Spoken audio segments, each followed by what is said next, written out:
Welcome to Eye on Africa. I'm Clarisse Fortuné, and here are the top stories from across the continent.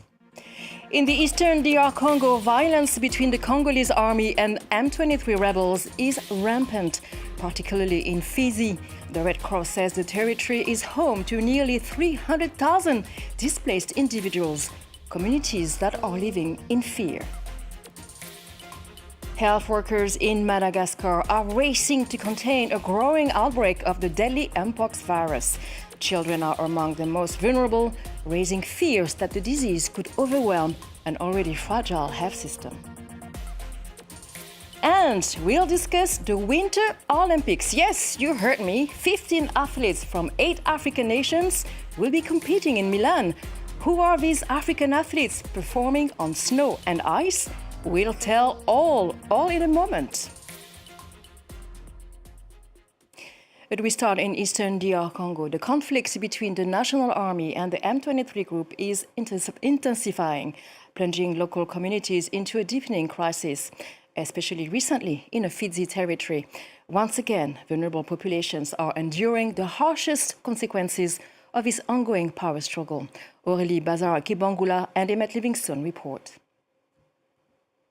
In this village, perched atop a hill in Fizi territory, many people struggle to sleep. We're afraid. Here in these mountains, we hear gunfire and bombs exploding. We hear them night and day, especially around Point Zero, just over there. Point Zero is where the latest fighting has been raging. There, the Congolese army, which is supported by pro-government militias known as Wazalendo, is fighting against M23 rebels who are backed by Rwanda. Since November, displaced persons have been arriving here because of the clashes. Let's go and see a woman who arrived 2 days ago from Point Zero. Fatima used to be a farmer, but because of the fighting, she was forced to leave everything behind. I'm sad. When I fled, my husband was killed, and I was raped while escaping. I'm here with nothing. The locals have lent me a place to sleep and the clothes I'm wearing. I work a little bit in the fields to have something to eat. More than 11,000 displaced people have already been welcomed in this village alone. In Fizi territory, war is part of everyday life. Armed soldiers and Wazalendo are everywhere on the roads. For residents who want to keep up with what's happening on the front lines, the radio is a lifeline. At the moment, the news is good. The local government administrator says as much himself. The enemies who wanted to attack Fizi and advance towards Boko Boko and Baraka have been repelled. It is our army, held by other troops sent as reinforcements, that has the upper hand over the enemy. But at the market in Fizi, people are aware that the situation is volatile. The stalls are sparse because traders can't risk travelling across the front lines to stock up. The fighting is intense and too close for comfort. The war around us frightens us. We're not working as we usually do. It's quieter. We're afraid that the war will come here. Locals say that Fizi is a martyred territory, a place that's been plagued by war for decades. And despite the several declared ceasefires in the conflict and ongoing negotiation between the government and the M23 rebels, few expect to see peace anytime soon. And to Libya now, where thousands of mourners gathered for the funeral of Saif al-Islam Gaddafi, son of late leader Muammar Gaddafi. His coffin was carried through the town of Bani Walid alongside large portraits of Saif al-Islam and his father. As supporters waved, as you can see, green flags associated with the former regime. Saif al-Islam was shot dead earlier this week at his home in Zintan by a masked gunman. His death comes amid Libya's ongoing political divisions more than a decade after the 2011 uprising.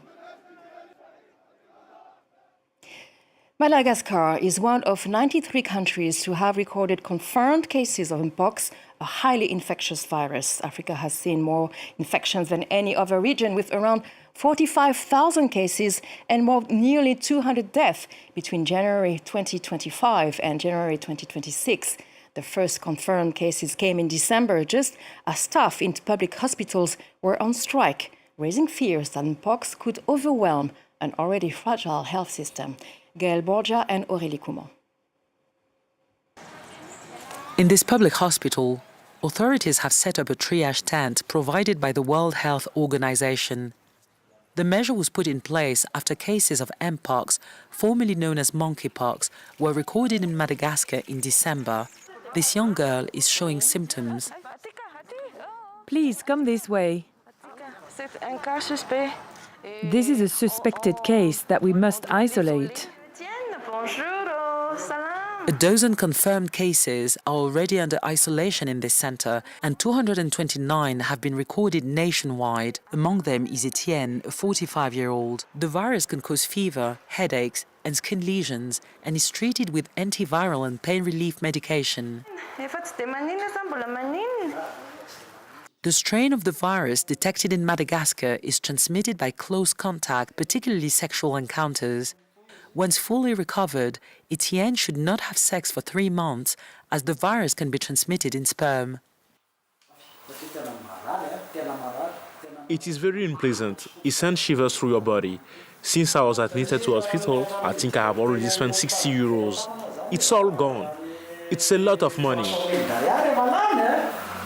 Patients have to pay for some of their medicine, and the vaccine is not yet available in Madagascar.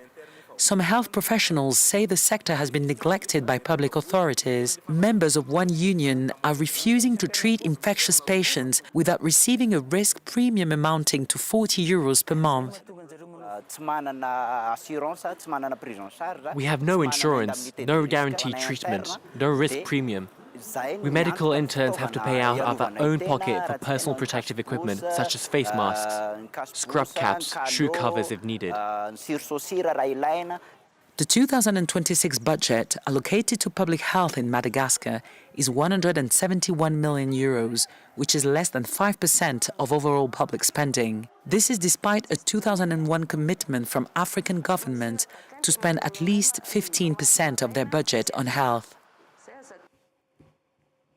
And you're watching Eye on Africa. And yes, we're going to talk about the Winter Olympics Games 2026 that have officially begun in Milan.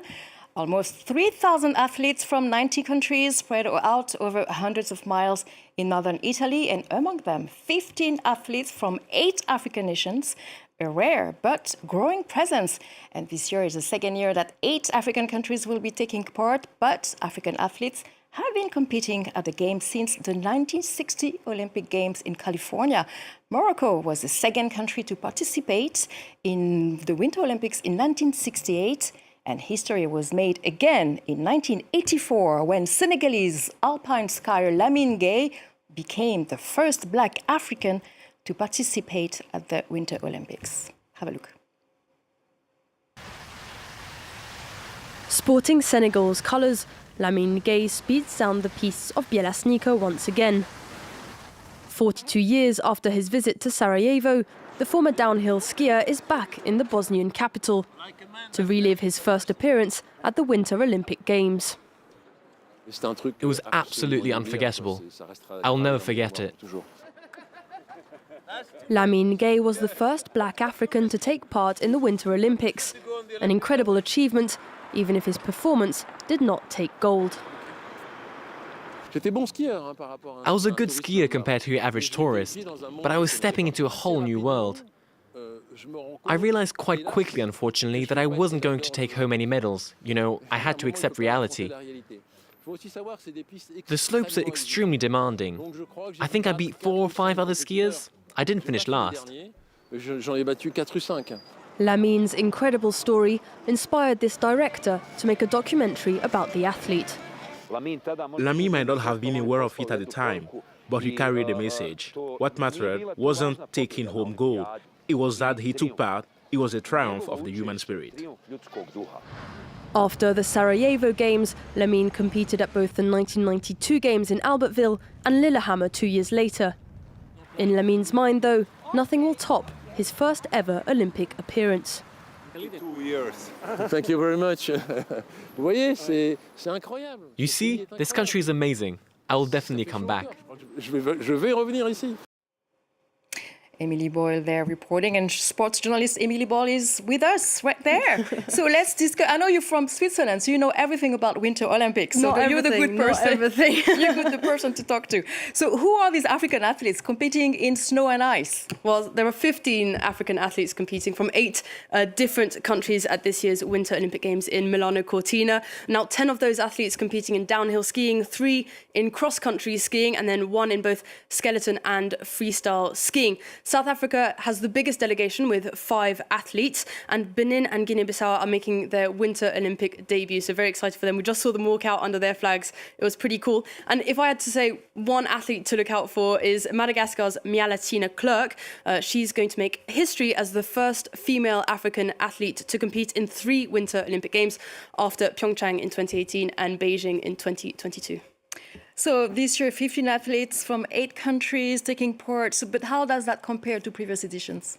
Well, 15 athletes is an increase from Beijing in 2022, where only 6 African athletes took part. And this year is the second year that 8 African countries are sending a delegation to the Games. But African athletes have been competing at the Games since 1960, when South Africa became the first African country to send an athlete to the Winter Games. Morocco was the second country to participate in the Winter Olympics in 1968. And then history was made again in 1984, when Senegalese alpine skier that you just saw there, Lamine Gueye, competed as the first black African to participate in the Winter Olympics. So, Emily, my big question is, how do they do it? I mean, how these athletes get to compete at the highest level of winter sports? Africa is not really known for this, except a few countries maybe, but for their mountains. No, so all of these 15 athletes have really, really interesting backgrounds. All have come to their sports in slightly different ways. There are a number of binationals. Quite a few of them actually grew up in France. That's the case for Mialatina Clerc, Nathan Chibozo, and a number of others who were basically born, with skis on their feet. And then others have come to it later in life. I think the South African cross-country skier only started cross-country skiing about 3 years ago. So they all have quite different ways of getting to their sports, but they're still really underrepresented, and that's for 2 reasons. The main problem is access, obviously, because many of these athletes have to, travel kilometers and kilometers, move countries to get to training facilities to practice their sport. And the other issue is funding. We know that winter sports are kind of a luxury sport. A bobsleigh, I think, costs 40,000 euros or something like that. So really difficult. And winter sports is not the priority for a number of African countries. A lot of the governments want to subsidize more popular sports like maybe football or Summer Olympic sports. So yeah, there's still a way to go, but hopefully this year we might see Africa's first Winter Olympic medal, fingers crossed. And I think we still have 1 minute to go. So which particular disciplines we're going to be competing with? Well, the big one is downhill skiing, obviously. So we've got quite a few downhill skiers. Again, a number of these, like if you take Mialatina Clerc, she was born in Madagascar but adopted by French parents. And so she grew up in the Alps. Same thing for Benin's first skier. He actually started skiing for France, then skied for Togo, and now is skiing for Benin. And then when you talk about access and funding, Benin's skiing organization only was founded in 2025. So that tells you just how young a lot of these organizations are. So they don't yet have all of the logistics and all of the money that they can have to support African athletes like European athletes might have access to. Well, we'll be monitoring, and good luck to all these countries. And thank you very much, Emily Boyle, sports journalist, with all the updates. Switzerland is in a house tonight for these games. Thank you very much. And this concludes today's edition of Eye on Africa. Thank you for joining us. Keep on watching France 24.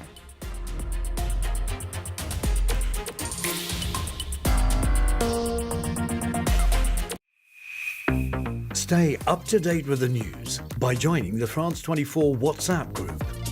Find out what's going on anywhere, anytime.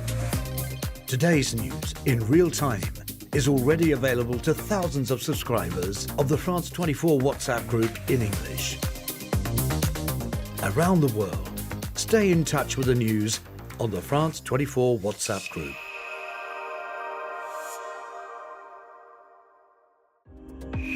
To understand the world, you need to be immersed in it. From Jakarta to Beirut, by way of Kinshasa, Kyiv and Washington, France 24 correspondents are everywhere 200 correspondents living near you. Their mission? Keeping you informed wherever you are in the world at all times. Objective, reliable, trustworthy, independent information. Checking facts, exposing fake news. France 24. We're here, there, and everywhere. Keeping you informed.